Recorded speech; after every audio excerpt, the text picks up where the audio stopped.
خراج تحسین پیش کرنا چاہتا ہوں کہ جس طرح آپ نے وہ آخری گیند تک مقابلہ کیا پنجاب اسمبلی میں وہ آسیہ کو ملنے گیا، کافی بہتر سٹیج پہ تھی وہ، لیکن مجھے اس سے بیچاری سے ابھی بولا نہیں جا رہا، لیکن وہ باقی ٹھیک ہے، اللہ کا شکر ہے، کیونکہ جو اس کو ہوا تھا شاید اس کے بڑے سنگین نتائج ہو سکتے تھے، لیکن وہ اوپر والے کا کرم ہے کہ وہ ٹھیک ہے۔ لیکن اس کا جو جذبہ تھا، مجھے وہ اتنی چیز پسند آئی کہ وہ حالانکہ بول نہیں سکتی تھی، لیکن وہ اس کے اندر ایک جنون تھا۔ تو میں اس لیے آپ سب کو کہ آپ ایک امتحان سے گزرے ہیں، اور ماشاءاللہ آپ کی زبردست پرفارمنس تھی، کئیوں کی بہت ہی اچھی تھی، جس میں وہ پنڈی کی ٹیم کو میں خاص طور پہ کہنا چاہتا ہوں کہ انہوں نے بڑا فرنٹ فٹ پہ مقابلہ کیا۔ لیکن اب سب مجھے ابھی تک جو ہے وہ پنڈی کی سب سے اچھی پرفارمنس ہے، نمبر 2 پہ میرے خیال میں فیصلہ آباد ہوگی، نمبر 1 اور عورتوں ہماری خواتین کی بہت زبردست پرفارمنس تھی جی۔ اچھا اب میں سنیں میری بات، دیکھیں جو یہ تو آپ نے بہت بڑا امتحان پاس کر لیا، اور آپ کی ایک اسپیشل ایک درجہ آ گیا ہماری پارٹی میں اور میری آنکھوں کے سامنے کہ آپ نے آپ آزمائے گئے ہیں۔ اللہ قرآن میں کہتا ہے کہ میں تمہارے ایمان کو بار بار مشکلوں سے آزماؤں گا، کیونکہ مشکلوں میں ہی ایمان کا پتہ چلتا ہے۔ اب مجھے سارا یاد ہے، جتنے جو لوٹے ادھر ہمارے یہاں نیشنل اسمبلی میں ہوئے ہمارے، اور پنجاب کے میں زیادہ لوٹوں کو نہیں ملا، لیکن نوٹوں والے لوٹوں کو تو مجھے یاد ہے، بڑے بڑے لوٹوں کو۔ تو اب میں سوچتا ہوں کہ میرے سامنے جتنی انہوں نے زبردست باتیں کی کہ قربانی دینے کے لیے تیار ہیں پارٹی کے لیے، اور پتہ نہیں انہوں نے کیا کیا کیا، اور واقعی میں سوچتا تھا کہ یہ تو بڑے زبردست لوگ ہیں، بڑے سنسیئر ہیں۔ لیکن آج آپ سب کے سامنے کہ انہوں نے یہ میری ذرا یاد رکھنا بات، انہوں نے صرف اپنے آپ کو آج نہیں ذلیل کیا، یہ ہمیشہ کے لیے ان کے اوپر ایک مور لگ گئی ہے ذلت کی۔ ان کے بچوں کو لوگ یاد کروائیں گے کہ تم نے کیا کیا، کیونکہ دیکھیں یہ سمجھ رہے تھے کہ یہی پاکستان چل رہا ہے، ایک طرف نون لیگ وہ چوروں کی، دوسری طرف پیپلز پارٹی وہ چوروں کی، ایک طرف لوٹے ہو جائیں، ساروں کو پتا تھا دونوں طرف چور ہیں، پیسے چلتے ہیں، جس نے زیادہ پیسہ دیا یہ وغیرہ، یعنی لوگ ان کو سمجھتے تھے کہ یہ اسی طرح کے سارے۔ مجھے بڑا، اور مجھے ہمارے لوگوں نے کوشش بھی کی، مجھے کہا کہ ہم نے بھی ان کے 7-8 لوگ خرید لیے ہیں، اتنے پیسے ہیں، 1 ارب روپیہ چاہیے، اور یہ ہم 8-9 ان کے لوگ خرید لیں گے، توڑ لیں گے۔ مجھے آفر آئی ہے اس طرح کی، لوگوں نے کوشش کی، جب انہوں نے دیکھا کہ پیسہ چل رہا ہے اور ہمارے تو ہم کیوں نہ پیسہ ہو رہا، بڑے ایسے لوگ ہیں جو کہ تیار تھے پیسہ دینے کے لیے۔ لیکن میں نے اصولی فیصلہ کیا، میں نے کہا اگر میں بھی اسی چیز پہ لگ جاؤں گا، پیسے دوں گا ان کو، اور آپ یاد رکھیں جو بھی آپ 1 ارب روپیہ بڑا پیسہ ہوتا ہے، آپ 1 ارب روپیہ جو اکٹھے کر کے جو بھی 2-3 لوگوں نے دینا تھا یا ایک نے دینا تھا، تو وہ سوچے کہ اس کی پھر امید بھی لگ جانی تھی کہ مجھے اب کسی وقت پہ یہ پیسہ واپس بھی اس نے کمانا تھا، اور دوسری چیز کہ میں نے انہی کے لیول پہ آ جانا تھا کہ میں نے بھی وہی خرید و فروخت پہ شروع، تو ہم نے اصولی فیصلہ کیا، ہم کوئی پیسے نہیں دینے لگے۔ اور اس سے ہوا کیا، اس سے پاکستان میں ایک ایسا انقلاب آیا ہے، آپ کو کسی کو اندازہ نہیں ہے، ابھی میں آپ کو یقین دلا رہا ہوں، آپ کو کسی کو اندازہ نہیں ہے کتنا بڑا انقلاب ہے۔ اور یہ وقت ثابت کرے گا کہ اس ملک کی 75 سالہ تاریخ میں کبھی اتنا بڑا انقلاب آیا ہی نہیں ہے، اور یہ آپ دیکھتے رہیں گے۔ اچھا ان کا یہ جو ہمارے مخالف اور ان کے جو ہینڈلر پیچھے بیٹھے ہوئے ہیں، انہوں نے سب نے سمجھا کہ تھوڑی دیر کے بعد یہ ٹھنڈا ہو جائے گا، لاہور کا اتنا بڑا جلسہ ہوا، اب اس کے بعد یہ نیچے آ جائیں گے۔ میں آپ کو یقین دلاتا ہوں، جو میاں والی میں نے کل دیکھا ہے، میں 26 سال سے میاں والی، سب سے پہلے میاں والی کے لوگوں نے مجھے ووٹ دی تھی، پہلی سیٹ میاں والی سے میں نے جیتی تھی، جو میں نے وہاں دیکھا ہے 26 سالوں میں نے کبھی اس طرح کا جلسہ میاں والی میں نہیں دیکھا. بلکہ میں یہ کہوں گا میں نے کہیں بھی، یعنی میں نے جتنے بھی جلسے دیکھے ہیں، جو وہ لوگوں کی، آپ یاد رکھیں کہ میاں والی کی ایک، وہ کہتے ہیں میاں والی میں گرمی اتنی پڑتی ہے کہ میاں والی کے لوگوں کو دوزخ میں بھی چادر لینی پڑے گی، کمبل لینا پڑے گا، اتنی گرمی یعنی اس میاں والی کی فیمس ہے. اس گرمی میں جس طرح پبلک نکلی ہے اور جس طرح ایک ایک چیز کا شعور تھا، ان کو ایک ایک چیز کا لوگوں کو پتا تھا کہ کیا ہوا، کون سی سازش ہوئی، مداخلت ہوئی یا سازش ہوئی، سب کو پتا ہے کہ سازش ہوئی. کسی کو شک نہیں ہے کہ مداخلت، ایک تو جب سازش ہو جاتی ہے مداخلت ہوتی ہے، سب کو پتا تھا. اور سب کو یہ بھی، میں یہ بھی آپ کو کہہ دوں، ہم نام بھی جب لوگوں کو لیتے ان کو پتا تھا لوگ کون ہیں جنہوں نے سارا یہ کیا، سب کو پتا تھا، ایک ایک کو پتا تھا. وہاں میں میرے بات کرنے سے پہلے لوگوں کو پتا تھا کہ میں کیا کہنے لگا ہوں. اور جب لوٹوں کا نام آیا تو جو وہ آپ کو پتا نہیں کہ جو میاں وہاں تھے، جو لوگوں کا غصہ لوٹوں کے نام پہ آیا، میرے یہ لکھ لیں کہ کبھی بھی یہ لوٹے کسی قسم کا الیکشن آگے سے پاکستان میں نہیں جیت سکیں گے. ان کی پالیٹکس ہی ختم ہو گئی ہے. یہ ان کو پتہ نہیں ہے، یہ سمجھ رہے تھے پرانا زمانہ ہے. ان کو یہ نہیں پتا کہ یہ ملک بالکل ہی بدل گیا. 2 مہینے کے اندر سارا ملک بدل گیا ہے. اور اگر کسی کو اس چیز کے اوپر شک تھا تو وہ شک دور ہو جانا چاہیے کہ سارے لوگوں کے دل اللہ کے ہاتھ میں ہوتے ہیں. وہ ایسے کرتا تو دل دوسری طرف چلے جاتے. ہمارا کوئی بڑا کمال نہیں ہے، ہم نے چلے سٹینڈ لے لیا، لیکن یہ جو ملک بدلا ہے یہ تو سارے لوگ حیرت میں ہیں.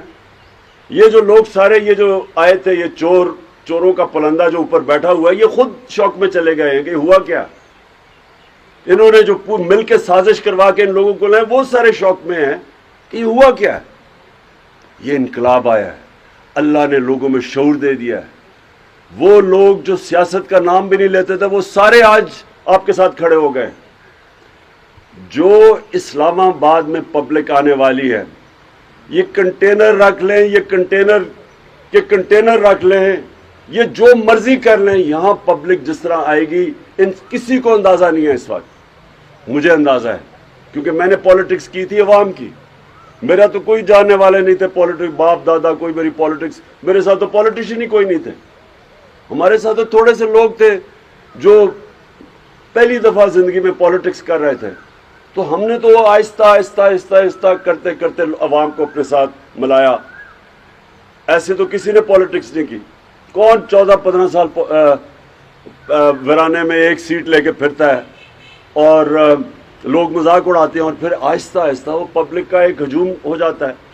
جو آج میں آپ کو بتا رہا ہوں، جو آج میں نے پبلک دیکھی ہے، اس ملک کی تاریخ میں کبھی اس طرح لوگوں میں شعور اور بیداری نہیں آئی جو آج ہے. اور یہ نیچے نہیں جانے لگی. انہوں نے جو امید لگائی ہوئی ہے کہ جی آہستہ آہستہ لوگ ٹھنڈے ہو جائیں گے، میں اس کو بڑھتا دیکھ رہا ہوں. ابھی یہ پیک پہ پہنچ رہی ہے. آپ سے اب مجھے یہ ریکویسٹ ہے کہ آپ نے ایک تو امتحان تو پاس کر لیا، سارے انہوں نے آپ کے پاس آئے، پیسے پوسے آفر کیے، سب کچھ کیا، اور آپ کھڑے بھی رہے، اسمبلی میں بھی ڈٹ گئے، اور یہ بہت بڑا امتحان آپ نے پاس کیا کیونکہ آپ کے ضمیر کو خریدنے کی کوشش کی گئی اور آپ کھڑے رہے. اب جو آپ نے کرنا ہے نا، وہ جو آپ میری آج بات مان لیں کہ کئی دفعہ انسان 5 سال جد و جہد کرتا ہے اپنی حلقوں میں بھاگ دوڑ کے، لوگوں کو ملا کے، ووٹ بینک ڈیولپ کر کے، 5 سال میں وہ آج آپ 5 دنوں میں کر سکتے ہیں کیونکہ ماحول بدل چکا ہے. لوگ آپ کے منتظر ہوں گے. اس ٹائم کو آپ نے کسی نے ضائع نہیں کرنا. ایسا ٹائم آئے گا نہیں، کوئی بھی ٹائم دیر تک رہتا نہیں ہے. یہ آپ کے پاس 3 ہفتے، 6 ہفتے، زیادہ سے زیادہ 2 مہینے. ان 1 مہینے کو آپ صحیح معنی میں آپ پبلک کے پاس پہنچ جائیں. آپ کو میں یہ یقین دلاتا ہوں کہ لوگ کبھی ایسا نہیں ہوگا کہ لوگ سارے آپ کو خوش آمدید کہیں گے. آپ کوئی دروازے کے اوپر کھٹکھٹائیں گے وہ آپ سے دوسری جماعتوں کے بھی ہوں گے، ووٹ کسی کو دے، آپ کو بڑی عزت سے ملیں گے، کیونکہ سب کو پتا ہے کہ ہوا کیا ملک میں. جو لوگ قوم آج آپ کے ساتھ کھڑی ہے 2 وجہ سے کھڑی ہے. ساری قوم کو پتا چل گیا کہ امریکہ نے سازش کر کے گورنمنٹ کرائی ہے، اور یہاں سے میر جعفر تھے، انہوں نے مل کے سازش ہوئی ہے، سب کو پتا ہے.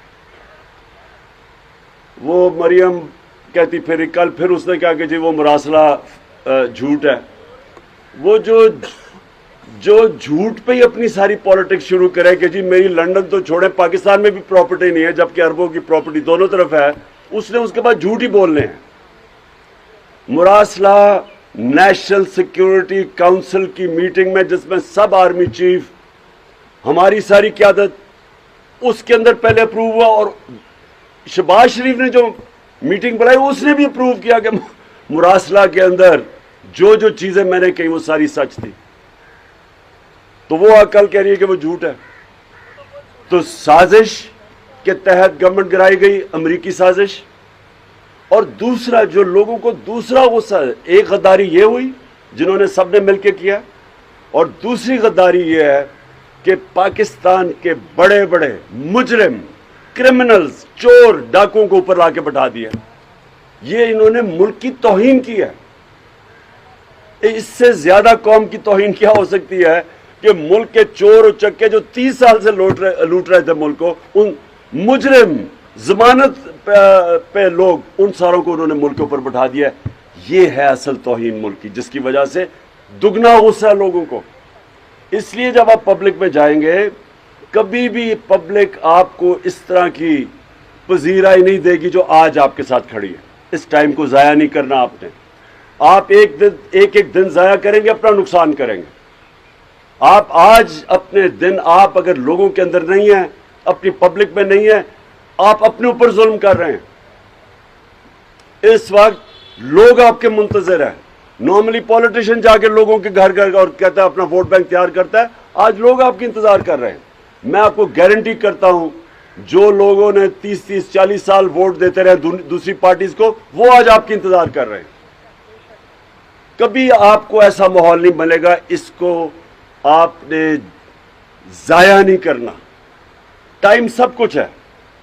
ٹائمنگ زندگی میں سب کچھ ہے. جو ٹائم کو صحیح معنی میں صحیح ٹائم پہ استعمال کرتا ہے، انسان وہی اوپر جاتا ہے. 24 گھنٹے سب کے پاس ہے. کامیاب انسان وہ ہوتا ہے جو 24 گھنٹوں کو صحیح استعمال کر لیتا ہے. یہ جو 24 گھنٹے اب آپ کے پاس ہیں دن میں، اس سے اس طرح کا وقت آپ کے پاس نہیں آئے گا. میں پھر سے آپ کو کہتا ہوں اس کو ضائع نہ کریں. آپ اپنا نقصان کریں گے، ہمارا بھی نقصان کریں گے. نقصان اس طرح کریں گے کہ جو اگلی الیکشن ہے، یہ پاکستان کی تاریخ میں ایسی الیکشن نہیں آئی ہوگی. ایک 70 میں لوگ کہتے ہیں کہ یہ ایک طوفان آیا تھا بھٹو کا، یہ اس سے ڈبل طوفان آ رہا ہے. اور یہ جو محنت کرے گا اس کو تو میں کوالیفائی کرتا ہوں. آپ نے بہت بڑا امتحان پاس کر دیا ہے، یعنی آپ کو پرائرٹی دی جائے گی ٹکٹ دینے میں. لیکن اگر آپ نے کچھ بھی نہ کیا تو پھر میں نظر ثانی کروں گا، کیونکہ آپ نے ابھی بات کی.